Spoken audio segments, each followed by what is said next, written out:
If you enjoy the content on this channel, please like and subscribe.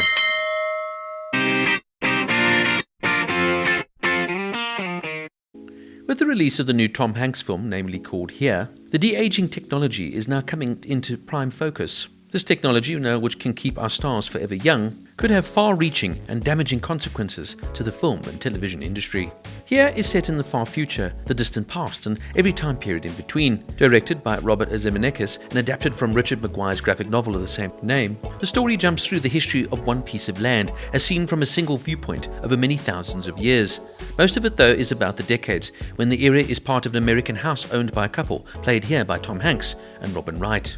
This is the first time these two have acted together, of course, since Forrest Gump in 1994. But what is most notable about the trailer recently released is that the de-aging process used now upon Hanks and Wright is quite striking and noticeable. This, of course, allows the actors to play themselves as teenagers upwards. Tom Hanks is now 67, but to see him now as a fresh-faced, slim and curly-haired young man, almost reminiscent of when he was in films like Splash and Big, which are films that were shot in the mid-80s. And if Zemeckis can achieve this effect in this new film, what's to stop de-aging becoming commonplace within the film industry, allowing older actors to be cast in roles where they are supposed to be much younger? I mean, why would you want to cast a new, young, up-and-coming actor when you can just get a great actor like Tom Hanks to play a younger version of himself? Zemeckis has always been a groundbreaking director. This is a man who's responsible for the Back to the Future trilogy. He even directed, of course, Forrest Gump. Zemeckis has also long been focused on digital innovation. For example, using real actors and motion capture technology in Polar Express, released in 2004, Beowulf in 2007, and A Christmas Carol in 2009. Hanks and Zemeckis, of course, go far back, having worked on Forrest Gump and the Polar Express together. Hanks recently commented, "Anybody can now recreate themselves at any age by way of AI or deepfake technology. I could be hit by a bus tomorrow and that's it, but performances can go on and on and on. Outside the understanding of AI and deepfake, there will be nothing to tell you that it's not me and me alone."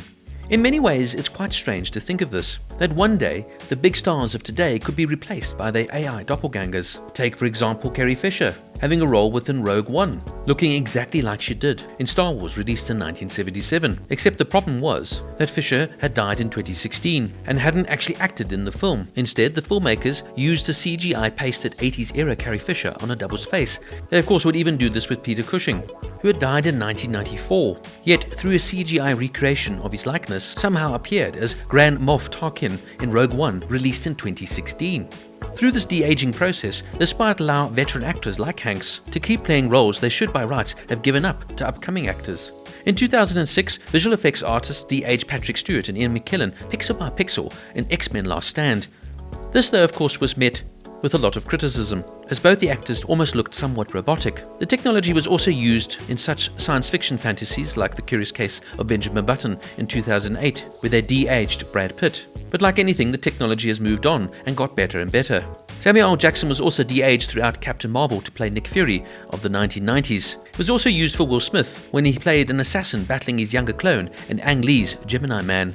And also very controversially used by Martin Scorsese, who applied the technique on Robert De Niro, Al Pacino and Joe Pesci in The Irishman. But one of the most famous cases for this has to be in the use of Indiana Jones and the Dial of Destiny, directed by James Mangold, which had an extended flashback of Indy tussling with Nazis back in 1944. Even for me, it was unbelievable to see a young Harrison Ford looking exactly like he did in Raiders of the Lost Ark. But in many ways, it almost made me feel sad when later on we saw the actual 80-year-old Harrison Ford reintroduced. Now, even though I felt it was quite believable, many remained skeptical and found it eerie and somewhat scary. Now, for me, in Harrison Ford's case, I think it worked quite well. Within The Irishman, though, it never really felt believable. It obviously will depend on how well it's done and how young the actor can portray themselves per se. I mean, in the old days, you had a young River Phoenix playing a younger version of Harrison Ford in the movie Indiana Jones and the Last Crusade. And for many, this was far more impressive than seeing here Harrison Ford playing himself, only younger, and looking like a video game version of himself. Who can forget, of course, Robert De Niro playing a younger incarnation of Marlon Brando's Vito Corleone in The Godfather Part 2, which of course he'd go on to win an Oscar for. Now, what you could have done is have Marlon Brando just be de-aged and just play himself. So there's pluses and minuses to this new technology. I'm a fan of technology. I think it can't be stopped, and I love to see how far we can take it. But when does it become a question of morality, or rather just accepting the aging process? I mean, don't get me wrong, for years and years, actors have been laden under use of makeup to make themselves look older. So if that's okay, then why can't they be de-aged and play younger versions of themselves? As I say, this is a question that will linger long. CGI has become the norm within the film industry, so then why can't de-aging be part of it as well? The technology is there, why can't we use it? But so far it's proved more of a gimmick than a serious storytelling device. For me, films are emotional pieces of entertainment. The mere impact here of having a fake young Tom Hanks in this new movie relies on our memories of a real Tom Hanks, young and vibrant and just starting out. Even a de-aged Ford in the last Indiana Jones film invokes the thrill of watching Indy in those classic adventures in the 1980s. To which point, of course, I'd say, well, just go and watch the original films. Even a de-aged Mark Hamill, who turned up in the Star Wars TV series The Mandalorian, I won't lie, made me excited in that moment. It's almost like a nostalgic pop. But literally bringing actors back to life? I don't know. That's a question for you to answer as an individual. Last year, of course, we had massive protests around Hollywood over the use of AI in film and television. Actors literally worried about their future and their careers. Scriptwriters worried that AI would create better and easier scripts to follow and use. One thing that we've seen with the rise of AI is it takes away a lot of creativity. It's just frankly easier and more conducive to use.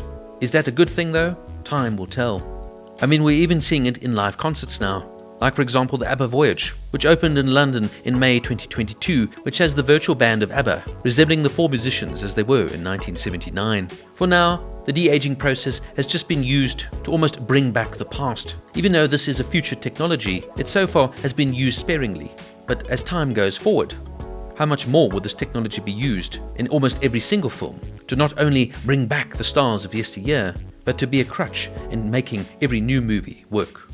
Hollywood often relies on old and true and tested tales, whether it be bringing back monsters of yesteryear, relying on sequels. The creative and original juices in Hollywood, in terms of the big box office, seem to be stumbling short. Hollywood seems to be relying on nostalgia to get its kicks. And with the rise of AI technology, why not bring back the past? As I said earlier, time will tell.